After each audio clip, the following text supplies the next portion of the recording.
Bueno, la parte que me tocó a mí, el tema de la charla es, más que un libro de reglas, la Biblia para toda la vida. Y déjenme compartirles algo más acerca de mí, que quizá algunas de ustedes también se identifiquen.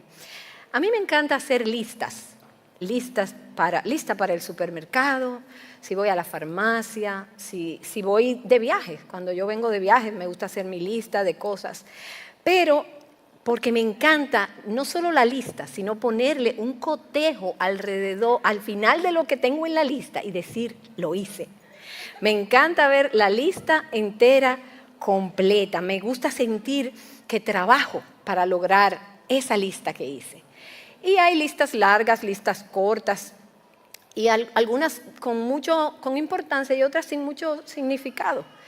Y definitivamente la Biblia es un libro que tiene reglas, tiene listas de reglas. Si vemos los 10 mandamientos, esa lista esas reglas tienen un gran significado.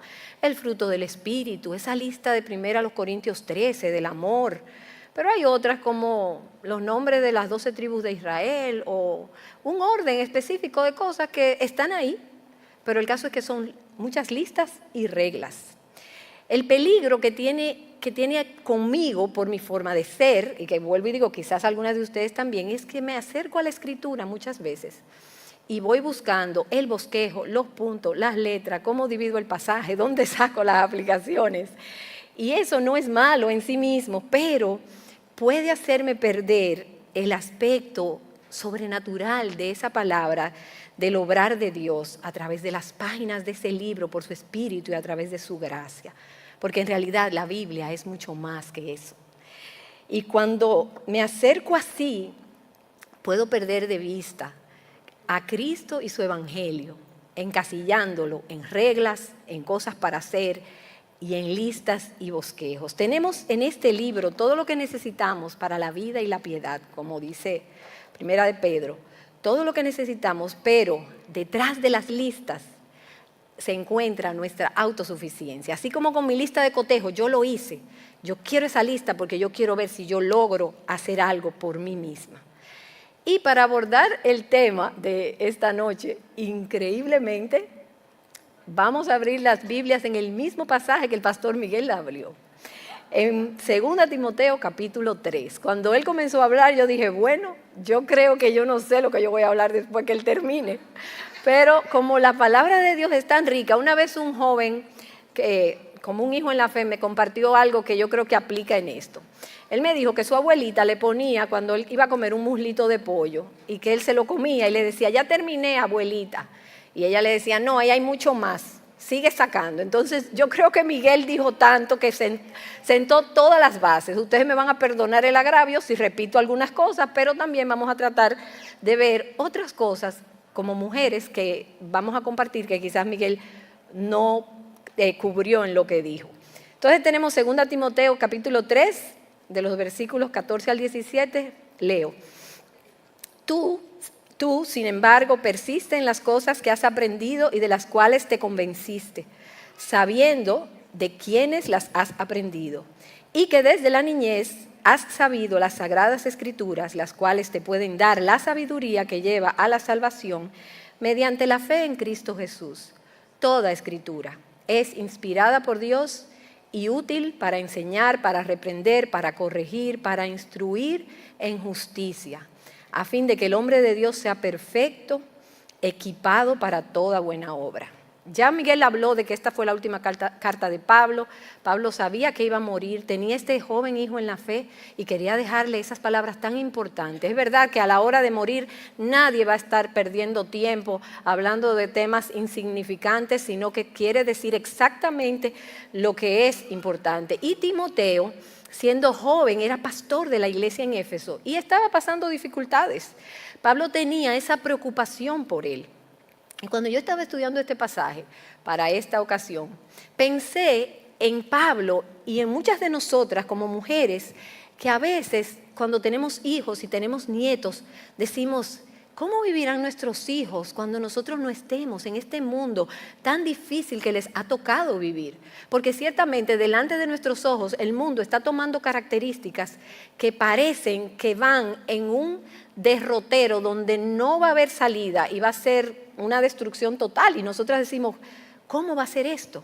Bueno, Pablo le dijo a Timoteo, como comienza, no le dejó una lista, sino que le dijo qué hacer, lo dirigió a la fuente de la vida y le dijo, tú Timoteo, persiste en lo que has aprendido. ¿Dónde iba a encontrar Timoteo la fortaleza para seguir adelante? No en 7 resoluciones, no en muchos libros que aparecen cómo tener una vida exitosa, sino en la palabra de Dios. Y él le dice, ¿por qué le dice, Timoteo, tú sin embargo? Porque si nosotros miramos ahí en el capítulo 3, en el versículo 1, dice, también debes saber esto, que en los postreros días vendrán tiempos peligrosos. Nosotras estamos viviendo tiempos peligrosos, porque habrá hombres amadores de sí mismos, avaros, vanagloriosos, soberbios, blasfemos, desobedientes a los padres, ingratos, impíos, sin afecto natural, implacables, calumniadores, intemperantes, crueles, aborrecedores de lo bueno, traidores, impetuosos, infatuados, amadores de los deleites más que de Dios, que tendrán apariencia de piedad, o sea, se van a ver muy piadosos, pero negarán la eficacia de ella, no va a haber ese poder transformador. Dice, porque de estos son los que se meten en las casas y llevan cautivas a las mujercillas cargadas de pecados, arrastradas por diversas concupiscencias. Estas siempre están aprendiendo y nunca pueden llegar al conocimiento de la verdad. Ese era el mundo que Timoteo estaba viviendo y el nuestro no es para nada mejor. Las características de nuestra generación es eso y peor que eso. Entonces Pablo le dice, mira Timoteo, lo que están a tu alrededor pueden hacer lo que quieran, puede verse como se vea, pero tú persiste, mantente firme, aunque vengan embates que te lleven de aquí para allá, tú permanece en la palabra de Dios, permanece en lo que tú has aprendido. Y saben que nosotras como mujeres somos susceptibles a movernos de lo que hemos aprendido. Porque a nosotras no nos gusta estar pasadas de moda, nos gusta estar a la vanguardia, no nos gusta ser anticuadas y nos encanta estar buscando las cosas que son modernas. Pero el punto que Pablo aquí le dice, no cambies lo que tú tienes. La Biblia es la respuesta. La Biblia tiene lo que te va a llevar en tu vida cristiana hasta la meta final. Aférrate a ella. Aférrate a la palabra, no importa las presiones, no importa los temores, no importa los sufrimientos o las personas que vengan a decirnos lo contrario. Aférrate a la palabra porque ella es tu vida. Y entonces viene lo que Miguel compartió, porque tú sabes, y lo que dice la palabra, lo que dice el pasaje, porque tú sabes de quién tú has aprendido. Y es lo hermoso que yo me encuentro, es que Dios haya inspirado al apóstol Pablo a dejar en esta carta de quiénes él había aprendido, porque en el capítulo 1 se nos dice que fue de su mamá y de su abuela. Y qué privilegio para nosotras como mujeres saber que nosotras podemos, no solamente a nuestros hijos, sino a nuestros hijos y a nuestros nietos, traspasarle la verdad de la palabra de Dios a una temprana edad, sino como profesores de escuela dominical, como maestros, como consejeros. Nosotros podemos sembrar esa semilla de la palabra de Dios desde temprana edad. Y el hecho de que esa mamá y esa abuela tenían un testimonio de haber conocido a Dios y de haberlo instruido, a mí me venía a la mente que probablemente, como dice Deuteronomio, como dice ese pasaje, y estas palabras que yo te mando hoy estarán sobre tu corazón y las repetirás a tus hijos y hablarás de ellas cuando andes por el camino, cuando te acuestes a levantarte, las pondrás en los postes de tu casa. Esa mamá y esa abuela habían rodeado a Timoteo, que tenía un padre griego de la palabra de Dios. Y quizás tú me digas, bueno, pero yo no tuve esa bendición. Si tú no tuviste esa bendición, ahora que tú eres cristiana, puedes tener la bendición de traspasarle esa verdad a alguien. Y entonces Dice la razón, porque esa escritura, esas sagradas escrituras que Timoteo conoció desde niño son inspiradas por Dios. Y Miguel amplió muchísimo que esa palabra es soplada por Dios. El autor de este libro es divino y por tanto el libro es divino. Ninguna profecía, dice la misma palabra, es de interpretación humana, sino que los santos hombres de Dios hablaron siendo inspirados por el Espíritu Santo. Y hay un video de Desiring God que a mí me encanta con la voz de John Piper, que dice, estas son algunas ideas, yo no tengo todo el texto, pero dice, Dios escribió un libro. Sus palabras, sus ideas, su corazón es una ventana a otro mundo, el mundo real y eterno. Necesitamos más que disciplina para leerla, más que reglas. Es Dios quien dice, sea la luz a nuestras mentes y corazones y nos libera de la esclavitud del pecado, nos satisface para siempre a través de su palabra. Y eso tiene implicaciones increíbles porque Dios dejó un libro para nosotras, seres mortales, una carta de amor en sus 66 libros, con una unidad increíble a través de autores, trasfondos, épocas y personalidades. Generación va y generación viene, mas la palabra de Dios permanece para siempre. Y ella misma dice, deseables son más que el oro y más que mucho oro afinado y más dulces que la miel que destila del panal. El hombre, tú y yo, como la hierba, y la gloria del hombre como la flor de la hierba. La hierba se seca y la flor se marchita, mas la palabra del Dios nuestro permanece para siempre. Y esa palabra en la que tú tienes que persistir, mantenerte firme, que sabes de quién la has aprendido, que es inspirada por Dios, te hace sabio, te da la sabiduría para la salvación por la fe en Cristo Jesús. Y me encanta que eso está ahí, justo al principio de ese pasaje, de ese corto pasaje, porque va a enmarcar ahora en esa salvación por la fe y le va a quitar toda esa fuerza a las reglas, a decirnos que es más que una lista de reglas, es para toda la vida. Porque nuestra mayor necesidad es encontrar la salvación por la fe en Cristo Jesús. J.A. Packer dice, ¿para qué hemos sido hechos? Para conocer a Dios. ¿Y qué meta debemos fijarnos en la vida? La de conocer a Dios.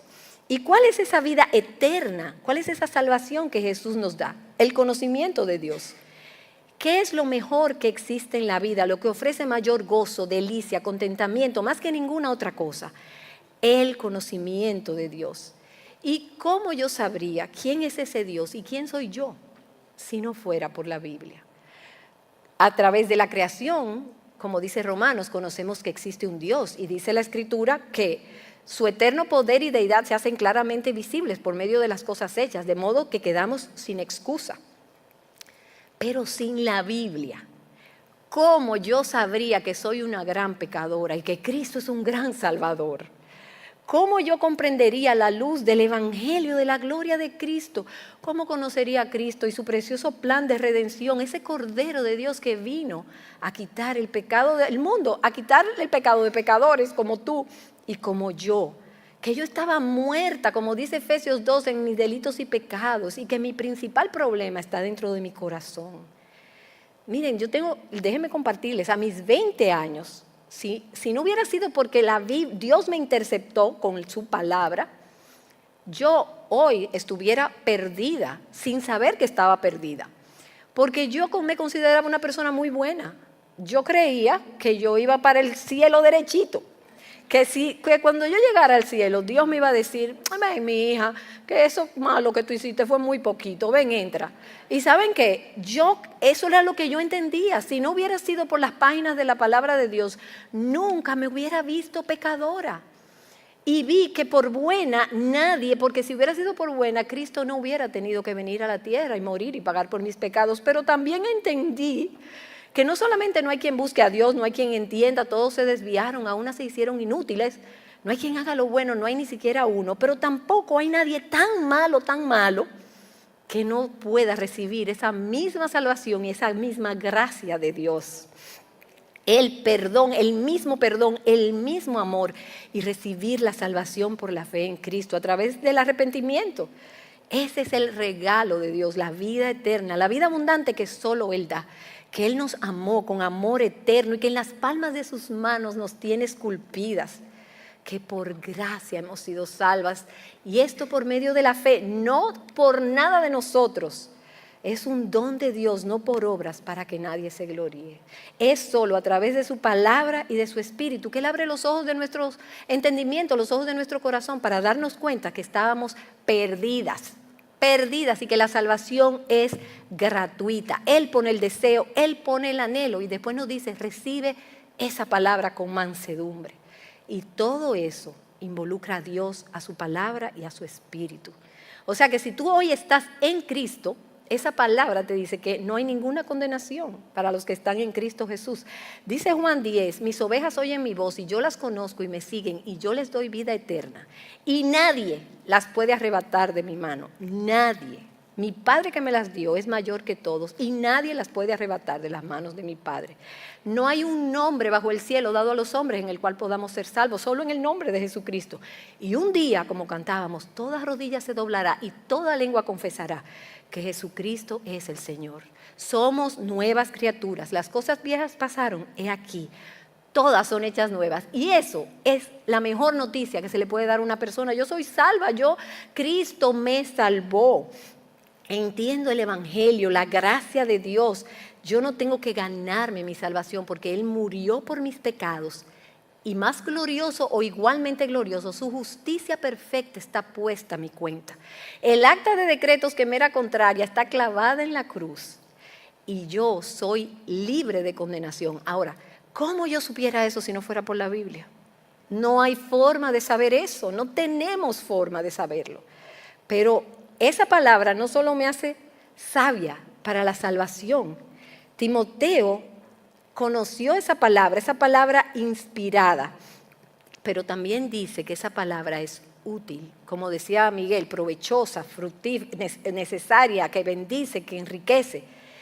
Pero lo primero que dice, si miran ahí la escritura, dice en el versículo 16, toda la escritura, 3:16, es inspirada por Dios y útil para enseñar. Ahora, ¿qué me enseña la Biblia? Me enseña, además de todo eso que yo les dije, de la salvación por la fe en Cristo, me enseña la verdad.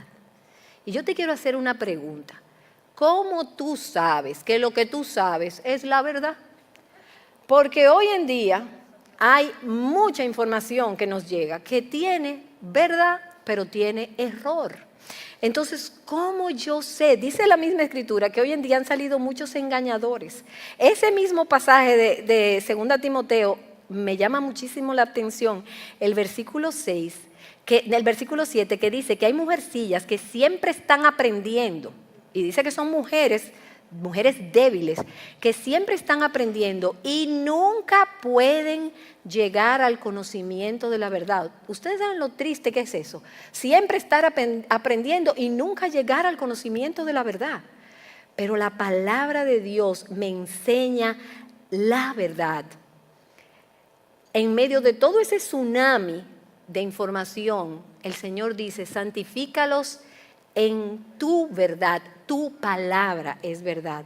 Conoceréis la verdad y la verdad os hará libres. Tú quieres que la Biblia te enseñe, para que te enseñe tienes que conocerla. ¿Cuál es mi propósito en la vida? ¿Por qué existo? ¿Por qué Dios me creó? ¿Por qué me redimió? ¿Qué me hace levantarme por la mañana? ¿Qué es lo que me motiva? ¿Qué me impulsa? ¿Qué me ayuda a seguir adelante? Ella está llena de todo lo que necesitamos para vivir esta vida y la piedad. Todo lo que espiritualmente necesitamos está contenido en este libro. Para cada área de tu vida, para tu vida familiar, para tu trabajo, para tus hábitos de sueño, tus hábitos alimenticios, tu matrimonio, la forma en que crías a tus hijos, cómo enfrentas tus luchas, los problemas, tus ataduras con el pecado, tus relaciones con las personas, cómo manejar el dinero, cómo aprovechar el tiempo, tus prioridades. Deja que sea Dios que te dé dirección y sabiduría. Ahora, la Biblia está llena de información para todos. para todo ser humano. Pero hay una diferencia también que la Biblia hace en información que es para hombres e información que es para mujeres. A mí me encanta que Dios se tomó la molestia, si pudiéramos decirlo, de separar información específica que es especial para nosotras. Si no fuera por la palabra de Dios, yo no supiera que yo soy mujer por diseño. Yo no nací por casualidad mujer. Dios me creó mujer, desde antes de la fundación del mundo, me diseñó mujer para vivir para su gloria. Me creó a su imagen. Eso me da valor y dignidad. ¿Cómo se ve eso en mi vida diaria? Y es para toda la vida, porque es a través de todas las edades y de todos los roles, desde que una mujer nace hasta que una mujer muere. Yo no soy el centro del universo, Él es el centro del universo. Lo que importa es su gloria, no su gloria, su reino, su nombre. Yo no soy el centro. Él es el centro de la historia de la redención. En Proverbios 31 me enseña lo que es una mujer que teme a Dios, una mujer de fortaleza, una mujer que le da bien y no mal a su marido todos los días de su vida, una mujer que es como una rara joya que se ocupa de su casa, que trabaja, que se ocupa del necesitado, que se ocupa de su familia, que ve cómo marcha su casa, que teme a Dios y que al final sus hijos se levantan y la llaman bienaventurada y su marido también la alaba. Primera de Pedro 3 nos dice cuál es el carácter de esa mujer cristiana, que su atavío no sea el externo de peinados ostentosos, vestidos de adornos de oro, vestidos lujosos, sino el interno, el del corazón, con ese espíritu afable y apacible que es de grande estima delante de Dios. Tito capítulo 2, ¿cómo debemos relacionarnos las mujeres en la iglesia, las más viejas, las más jóvenes, en esa relación que afecta no solo la vida en el hogar, sino la vida en la iglesia? Nos dice que no seamos ociosas, que no seamos chismosas, no dadas al vino, maestras del bien, que seamos cuidadosas de nuestras casas. Nos enseña a amar a nuestros maridos, a amar a nuestros hijos, a ser prudentes, puras, bondadosas. Y al mostrarme todo eso, ustedes me dirán, pero ahí están las reglas. Sí, ahí hay grandes listas. Eso me deja sin aliento. Porque me viene el texto que dice, Señor, pero para estas cosas, ¿quién es suficiente? Pero ahí entra de nuevo el Evangelio de Cristo. Eso me muestra que necesito un Salvador y que esto no es de vosotros, es un don de Dios. Yo veo todo eso, no soy suficiente, pero yo sí sé que no es una lista, es conocer y tener una relación íntima con Cristo. Y ya no vivo yo, ahora vive Cristo en mí. Esto es para toda la vida, porque aplica a toda la vida. Porque hubo uno ya que tomó mi lugar y vivió esa vida perfecta y es su justicia lo que está puesta a mi cuenta, no todos mis fracasos en desempeñar todo eso. Pero luego que me dice que esa palabra me enseña, me dice que me redarguye, me reprende. Y eso quiere decir que después que me enseña todo eso, la palabra de Dios me enseña todo eso que acabamos de ver y mucho más. Entonces me dice, ven, vamos ahora al espejo, yo te voy a poner, como dice Santiago, yo te voy a parar frente al espejo de la palabra. Y nosotras como mujeres sabemos lo que es pararnos frente a un espejo. Porque hay veces que miramos un espejo así y nos vemos, pero hay veces que cogemos un espejo de aumento y nos miramos y nos vemos los detalles. Esa palabra hace eso. Y me da convicción de pecado, me dice dónde tengo que quitarme algo, dónde estoy despeinada. Porque esa palabra de Dios es viva y eficaz y es más cortante que cualquier espada de dos filos. Ella penetra hasta la división del alma y del espíritu, de las coyunturas y los tuétanos. Y es poderosa para discernir los pensamientos y las intenciones del corazón. Aún nosotras nos engañamos a nosotras mismas, tenemos puntos ciegos. Pero adelante dice ahí que no hay cosa oculta a la vista de Dios, sino que todas las cosas están al descubierto y desnudas ante los ojos de a quien tenemos que dar cuenta. Esa palabra es una herramienta, es una espada que corta. Dios lo puede ver todo. Entonces yo escucho esa palabra me confronta y su espíritu hace que yo quiera crecer a su imagen, que yo me quiera parecer a Cristo, que yo quiera despojarme del pecado y de todo peso que me asedia para correr esa carrera cristiana. Y entonces veo falta de amor, veo egoísmo en mi trato con los demás, veo amargura, veo muchas veces y tristemente odio, orgullo, irrespeto, falta de perdón, palabras hirientes que salen de nuestra boca. Pero Dios, como un Padre fiel, no solo me enseña la verdad, me muestra el error y me da convicción, sino que corrige ese error. Él me muestra lo que está mal, y si lo miran ahí, está en el orden progresivo del pasaje, en el versículo 16, me enseña, me reprende o me redarguye, me corrige. Su espíritu me lleva a desear despojarme, como dice Efesios, de ese viejo hombre y vestirme de ese nuevo hombre. Y me lo muestra para enderezarme. O sea, ella me corta, pero ella también me sana. Ella hace la herida, pero ella la sana. ¿Y cómo hace? Haciendo. Yo voy a hacer cada vez más. Yo me voy a esforzar por cumplir esta lista. No, ¿saben cómo? Miren, me muestra mi orgullo y lo corrige con la humildad y la sumisión de Cristo, que me dice, aprende de mí, que soy manso y humilde de corazón, y hallarás descanso para tu alma. No es matándote por ser menos orgullosa, por ser más humilde, es aprendiendo de Él. Me muestra mi egoísmo al decirme que estime a los demás como superiores a mí misma. Pero luego ahí mismo me da el ejemplo de Cristo, quien no se aferró en ser igual a Dios como cosa que aferrarse, sino que se despojó y vino a este mundo y se hizo siervo y se humilló hasta la muerte y muerte de cruz. Cuando yo tengo falta de perdón, me dice, así como Cristo te perdonó, así debes tú hacerlo también. Me ordena que se quite de mí toda amargura, ira, enojo, gritería, maledicencia, toda malicia. Antes bien, sed benignos, misericordiosos, así como Cristo los perdonó, así también háganlo ustedes.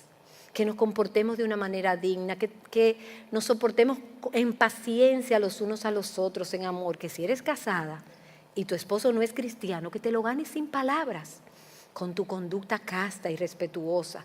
Así como cuando Cristo padecía, no amenazaba, sino encomendaba la causa al que juzga justamente, que tu espíritu sea afable, apacible, tierno y sereno. Y lo más importante, que hay una fuente de perdón constante. Por eso es que es un libro para toda la vida, porque yo me arrepentí de mis pecados cuando me vi pecadora delante de Dios, pero ella dice que si confesamos nuestros pecados, Él es fiel y justo para perdonarnos y limpiarnos de toda maldad, que esa palabra habite por la fe en nuestros corazones, que habite abundantemente, que Cristo more cómodamente en nuestros corazones. En mi corazón he guardado tus dichos para no pecar contra ti. Y eso a través de toda la vida. Y finalmente dice que me instruye en justicia, me lleva a la madurez, me hace crecer. Mira lo que dice el versículo 17, dice, a fin de que el hombre de Dios sea perfecto, enteramente preparado para toda buena obra. Y lo que me encanta, como les decía al principio, es que el pasaje comienza con la salvación en Cristo y termina con buenas obras. Son buenas obras que ahora que no me salvan, fíjense que están al final de la lista. Son buenas obras que Dios preparó de antemano para que anduviésemos en ellas, pero que evidencian esa salvación por la fe en Cristo Jesús. Entonces la salvación es un punto, pero nuestra vida cristiana, como decía Miguel, el proceso de santificación dura toda la vida y ese proceso se vive con este libro. Es un libro para toda la vida. Este libro nos comunica quién es Dios, su corazón, sus caminos, su voluntad, su sabiduría en cada área. No puedes conocer a Dios sin esa palabra. No puedes conocer la voluntad de Dios sin esta palabra. No puedes conocer el Evangelio sin esta palabra. No puedes crecer espiritualmente sin ella. No puedes sobrevivir espiritualmente sin ella. Porque te parecerá que tú puedes durar 2 días, 3, 4, 5. Mira, sigo viva y sigo portándome más o menos bien y no estoy leyendo mi Biblia. Dice que tu ruina vendrá de repente porque es para nosotros los creyentes, este libro es el aire que respiramos. Y vas a padecer hambre espiritual si no tienes este libro, si no te alimentas tu mente, tu corazón, todo de ti de una forma estable, constante y consistente. Te va a ayudar a caminar en libertad, te traerá gozo, dirección y sabiduría. Te fortalecerá, te animará, te protegerá, te sostendrá y te entrenará. Así que el desafío hoy, tanto en la sesión anterior como ahora, es léelo. Y no solo ciertas partes, léelo todo. Que seamos como María, que nos sentemos a los pies de Cristo, que dejemos el afán y la turbación, que no pase un día sin que nos sentemos a los pies de Cristo a escuchar tu palabra. Ya encontraste salvación, entonces pídele al Señor que ponga en ti hambre por esa palabra, porque no solo de pan vivirá el hombre, sino de toda palabra que sale de la boca de Dios. Y si tú no estás leyendo tu Biblia, no le des larga, comienza hoy mismo. Y mañana, si tienes que poner tu despertador, pon tu despertador y pídele al Señor que te despierte y que ponga en tu corazón la determinación de ordenar tu vida alrededor de esta palabra, porque no son solo reglas, es para toda la vida. Encontrar a Cristo, su evangelio y vivir por ese evangelio, con un consumo fiel y constante de esa palabra. Eso es lo que me va a permitir, así como a Timoteo, seguir adelante, mantenerme firme, aunque todo lo demás se tambalee, que nosotras podamos decir a la ley y al testimonio, porque si no hablan conforme a eso es porque no les ha amanecido. Ninguna de nosotras puede ser la mujer, la esposa, la madre, la hija, la abuela, la nuera, la suegra, la amiga, la compañera, la cristiana que anhelamos ser, si no amas, conoces y atesoras esta palabra, porque ella es tu vida. Vamos a orar. Oh Señor, gracias por tu palabra. Como dice ese himno, Señor, cuán firme cimiento se ha dado a la fe de Dios en su eterna palabra de amor. ¿Qué más Él pudiera en su libro añadir si todo a sus hijos ha dicho el Señor? Oh Señor, pon hambre de nosotras, hambre de ti, hambre de tu palabra. Queremos, oh Señor, comer ese pan y beber esa agua viva y que de nuestro interior corran ríos de agua viva. Oh, que Cristo habite cómodamente por la fe en nuestros corazones y que tu palabra more en abundancia en nosotros. Que tú inclines nuestros corazones para amar tu ley. Oh Señor, queremos esa bendición del Salmo 1, de ese hombre, esa mujer que se deleita en la ley del Señor y que se deleita en ella de día y de noche y que es como árbol plantado junto a corrientes de aguas. Queremos decir, como el salmista, oh, cuánto amo yo tu ley, todo el día es ella mi meditación. Oh Señor, y te presento a cada mujer que está aquí. Yo no la conozco, yo no las conozco, pero tú sí, Señor. Tú conoces dónde está cada una de ellas. Si han encontrado la salvación por la fe que es en Cristo Jesús. Si no, Señor, te oro para que tú, a través de ese poder de Cristo y del Evangelio, tú obres salvación en ella. Pero también, Señor, te pido por las que ya conocemos de ti, para que tú nos des esa hambre y esa sed, que no se sacie, Señor, de ir a las páginas de tu sagrado libro y conocerte cada vez más íntimamente, para que todo, Señor, lo que hagamos sea vivir para la gloria y la honra de tu nombre, en quien pedimos tu bendición, Señor. Amén.